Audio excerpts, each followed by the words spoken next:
Prólogo. Tradutor, Tio Vlad. Revisor, União Overlord. O cavaleiro de armadura completa parou diante da menina e sua irmã mais nova, com a espada erguida.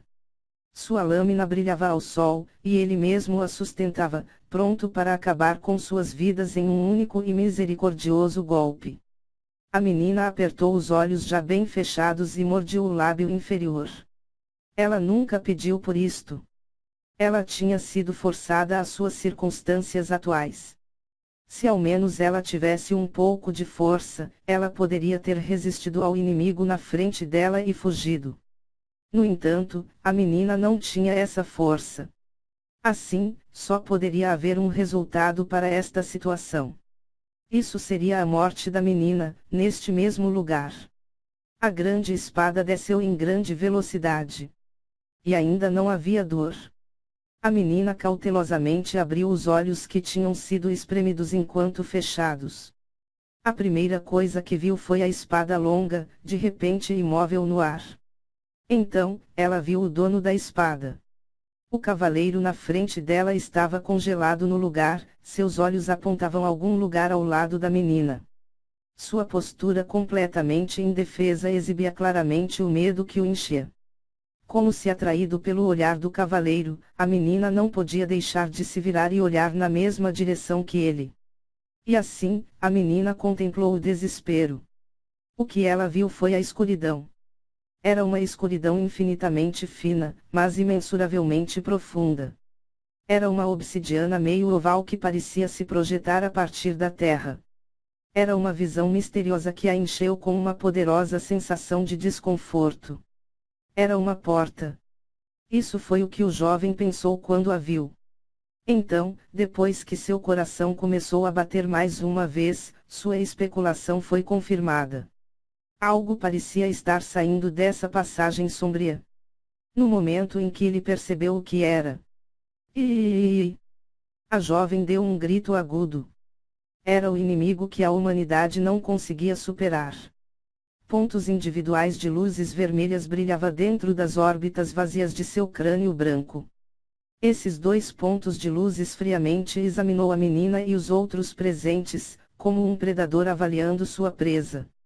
Dentro de suas mãos sem pele e sem carne ele agarrava um cajado mágico que parecia de natureza divina, ainda assim inspirava um terror sem comparação.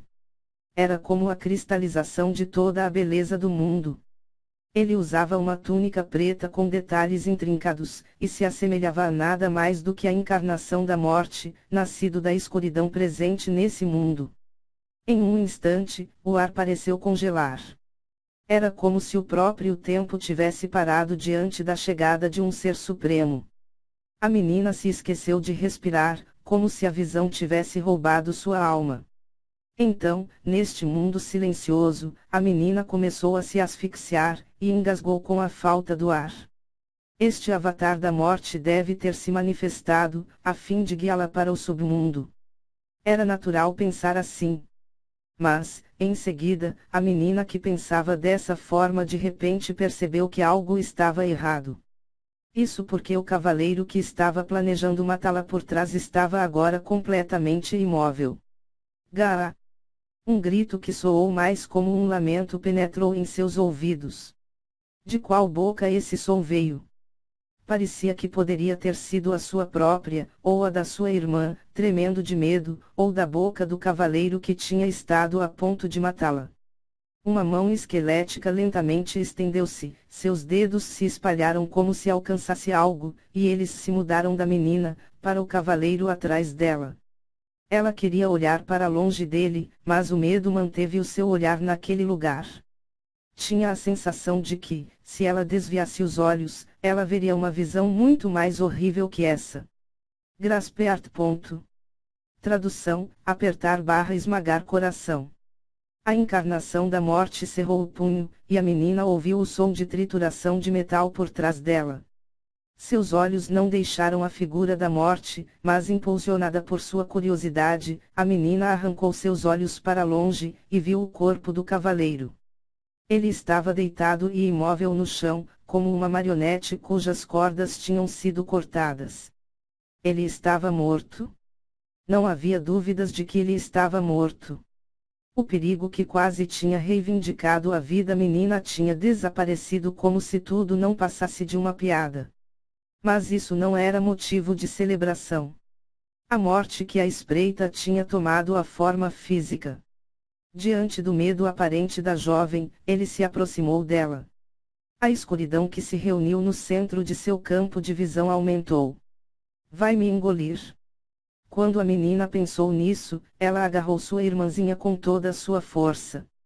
O pensamento de fuga já não existia dentro da cabeça da menina.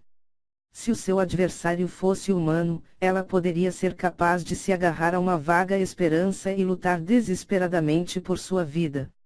Mas o ser diante dela era uma existência que facilmente fez desaparecer esses pensamentos. Por favor, pelo menos me deixe morrer sem dor. Isso era tudo que a menina poderia fazer, orar. Sua irmã estremecendo a abraçou com força. Tudo o que podia fazer era pedir desculpas por sua fraqueza, por ser incapaz de proteger a vida de sua irmã. Ela rezou para que sua irmã não ficaria solitária quando elas passassem pela vida após a morte, porque elas estariam viajando juntas lá. E depois?